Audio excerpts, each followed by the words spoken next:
Bonjour à tous, ravi de vous retrouver à nouveau dans notre émission habituelle de vlog du dimanche chez Corpan. Je suis Ratimsa Atahir. Voici tout de suite le thème de notre présentation de ce jour, la culture d'entreprise collaborative. Restez jusqu'à la fin. Dans la première partie, nous allons vous parler des avantages pour bien mettre en place une bonne ambiance collaborative et nous allons vous donner quelques astuces pour cela. Et dans la seconde partie, nous allons vous parler des problèmes qu'on pourrait rencontrer justement par rapport à notre cohésion d'équipe avec quelques conseils. Premièrement, voici tout de suite les avantages de bien mettre en place une culture d'entreprise collaborative. Non seulement les équipes sont performantes, mais elles sont aussi efficaces. Généralement, les membres de notre équipe sont riches en compétences et en expérience. Et pour cela, donc, les nouvelles idées sont plus facilement partagées. Tout à l'heure, j'ai parlé de la richesse de nos expériences et donc cela signifie qu'on a vraiment différentes personnalités dans notre département, dans notre secteur et que cela va nous aider à avoir donc des idées aussi qui vont être diversifiées.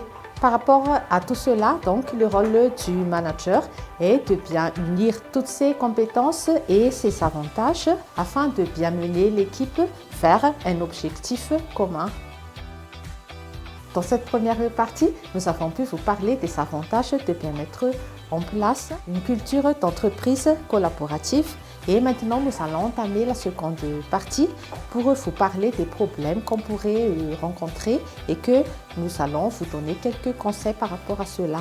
Premièrement, voici un des problèmes qu'on rencontre souvent au sein d'une équipe. On a souvent un nouveau logiciel où on a toujours des petites procédures qui changent. Et pour cela, donc, il faut commencer à faire quelques petits changements d'une manière progressive au sein des équipes, au sein des départements. Ensuite, on se disait dans la première partie qu'on a différentes personnalités dans notre équipe.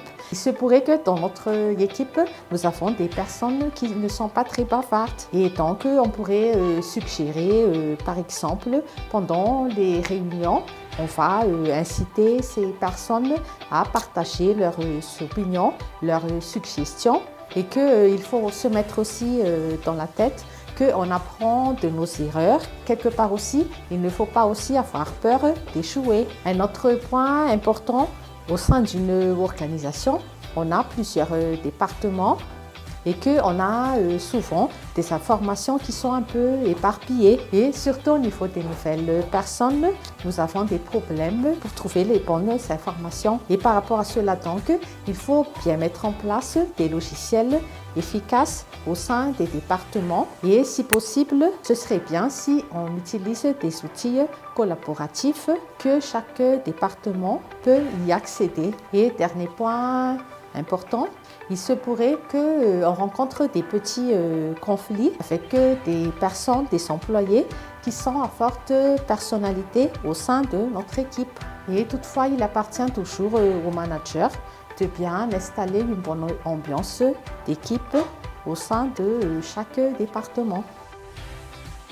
Aujourd'hui, nous avons pu vous partager quelques conseils et astuces concernant la culture d'entreprise collaborative. Merci de votre attention et toujours à titre de rappel, chez Corpan, nous faisons des recrutements et des formations. Si vous avez des besoins, n'hésitez pas de nous contacter. Nous vous souhaitons une bonne suite de programmes. On se revoit sur une autre vidéo. À bientôt.